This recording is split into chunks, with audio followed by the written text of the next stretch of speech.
Hello everyone. Sorry, just want to remind you, as usual, that I would like some TLC. Touch the subscribe button, like the video, and comment. I would like to continue today a bit with philosophy and talk about the idea of a tension between God and religious aspects. The first question, of course, is how could there be a tension between religion and God? Isn't God one and perhaps the primary aspect of religion? And the answer is yes, it is. Or he is. But when we talk about a monotheistic God, what is a monotheistic God?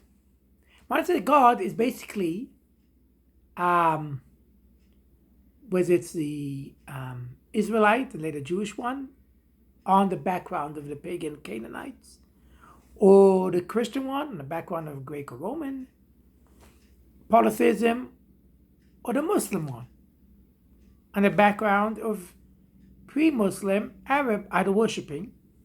The idea is that suddenly there aren't many gods, it's one God, but it's much more than that.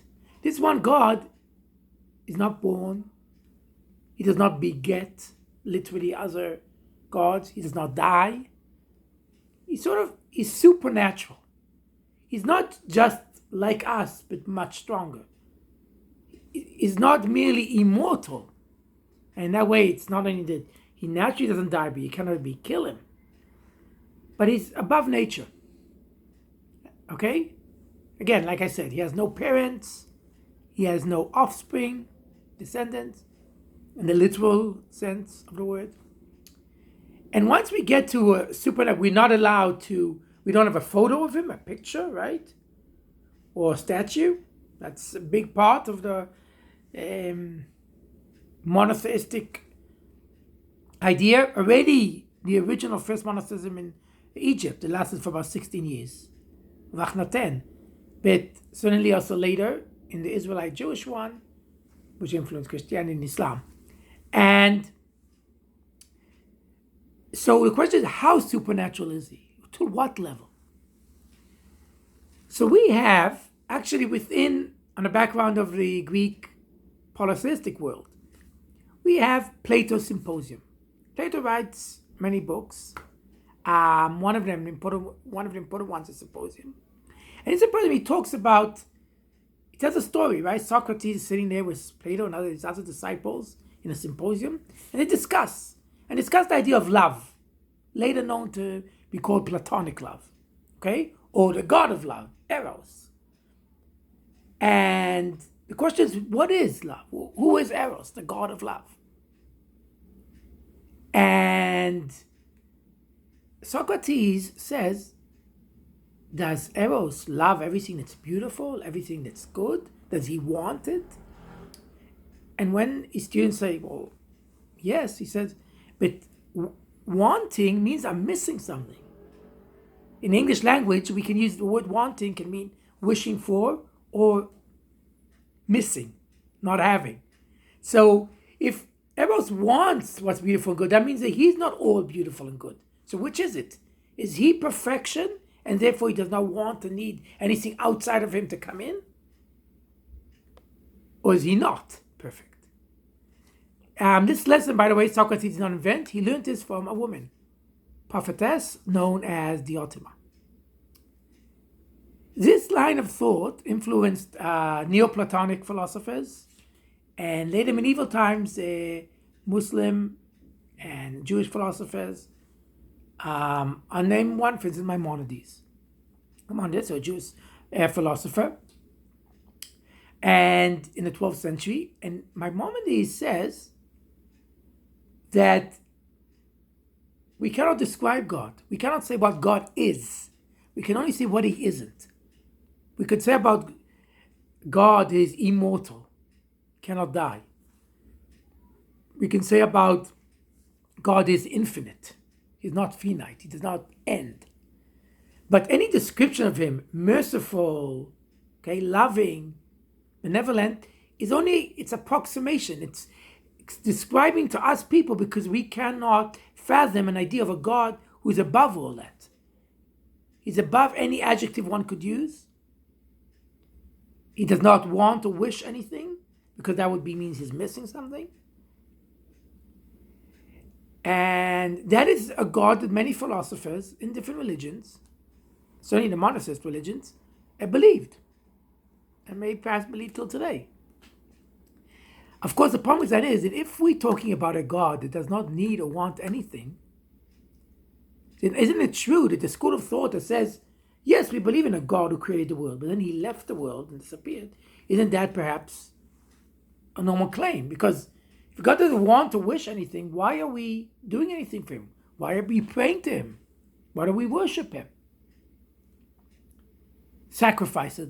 No matter how we understand sacrifices, it is a complicated issue, because seemingly it's giving food to the gods and later to the God, right?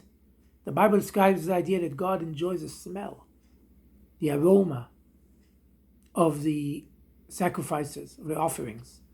So, but whatever it means, if we're offering to God, that means that he does want and wish something. That's the one problem.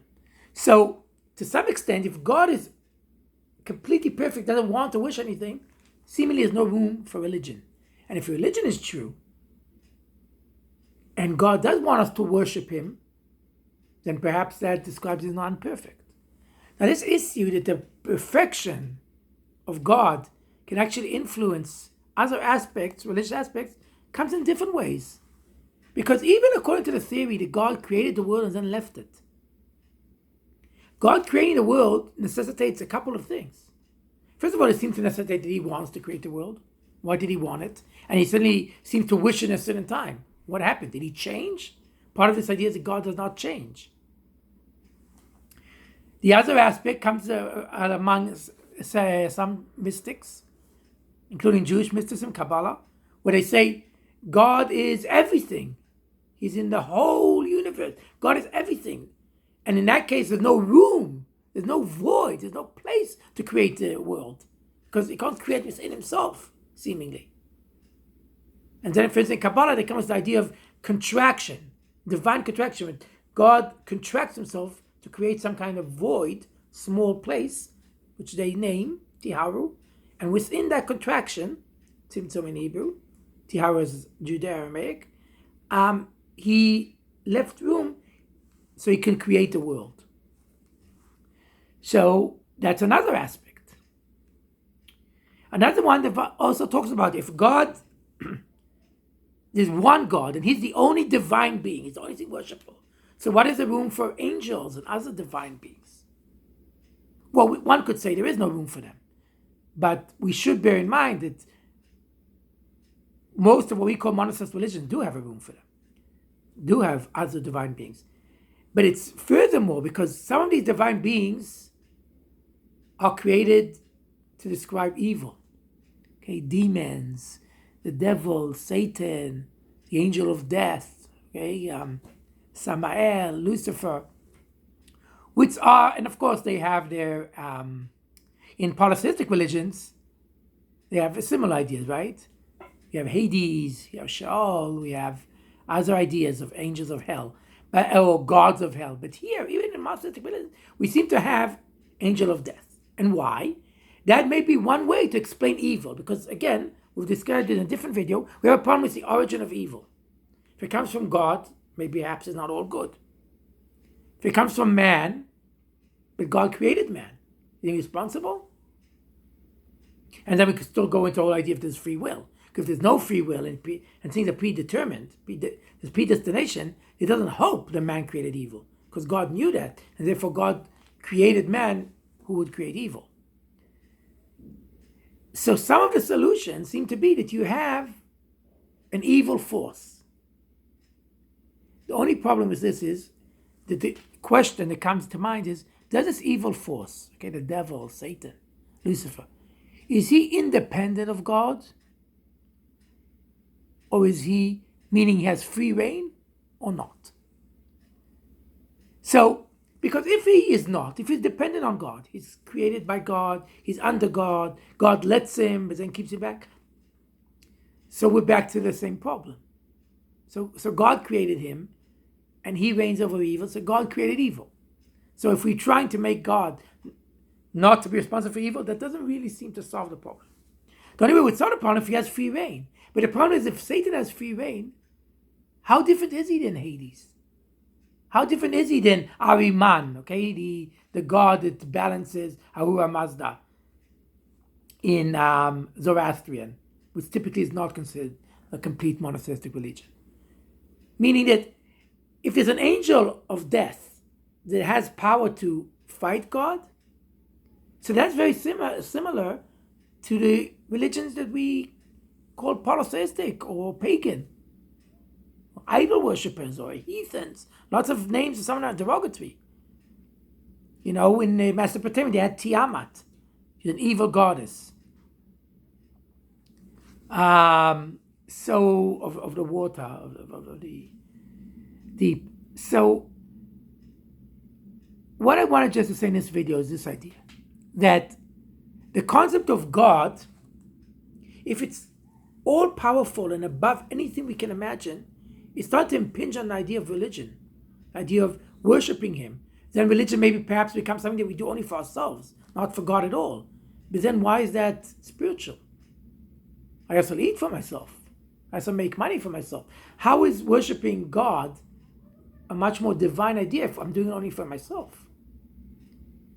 And it can impinge on the idea of, well, what happens in the realm, the outside world? Is it only God or are there other forces? Who is responsible for the evil? And even the idea of creation of the world, we said, can be a problem.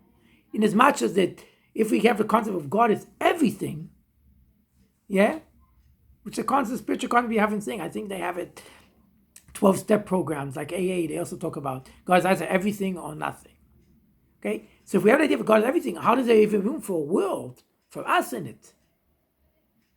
And while we discussed the mystic idea of putting some kind of void, but that sort of contradicts the idea. How can God contract himself? Can God, and so it goes back to the idea we said before, can God decide not to know? Can he contract himself? Can he, make room for anything else and still be a perfect God? We mainly discussed the problem here, not so much the solution. We'll try to leave that for a later date. Thank you very much for listening. Reminding you, some TLC, touch the subscribe button, like the video, and comment. Thank you very much. See you next time.